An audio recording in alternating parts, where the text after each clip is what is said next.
হ্যাঁ, তো কোথায় পেলে তুমি? এটা এখন আমি কি করবো? পরে শোনাবো। আচ্ছা আচ্ছা, নাটা কাটা লিখেছেন আকিমুন রাহা। আচ্ছা, সে ছিল এক নাটা কাটা, এক পুরো বিটাই তার বসত। সেই পথে কোনো এক গেরস্ত এই বিটা পথকে নিজের ঘর দৌড় তুলে নিয়ে চলে গেছে অন্য কোথাও। এখন পড়ে আছে শুধু শূন্য বিটে আর অনেক অনেক গাছ লতা।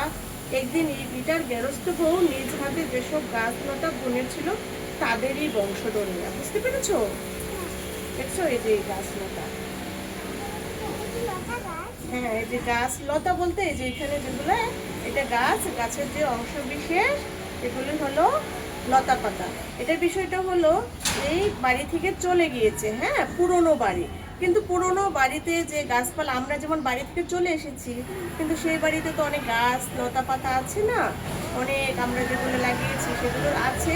সেগুলো শূন্য ভিটা, মানে ভিটাই তো কেউ থাকি না, ওই বাড়িতে কেউ থাকি না, কিন্তু গাছ লতা পাতা কিন্তু অনেক রয়েছে, সেটাই এখানে বলছে। বুঝতে পেরেছো? এটা এই বইটা তুমি কিন্তু পুরোটা পড়বে। আমি কি তোমাকে পড়ে শোনাবো? ঠিক আছে, আসো আমরা একটু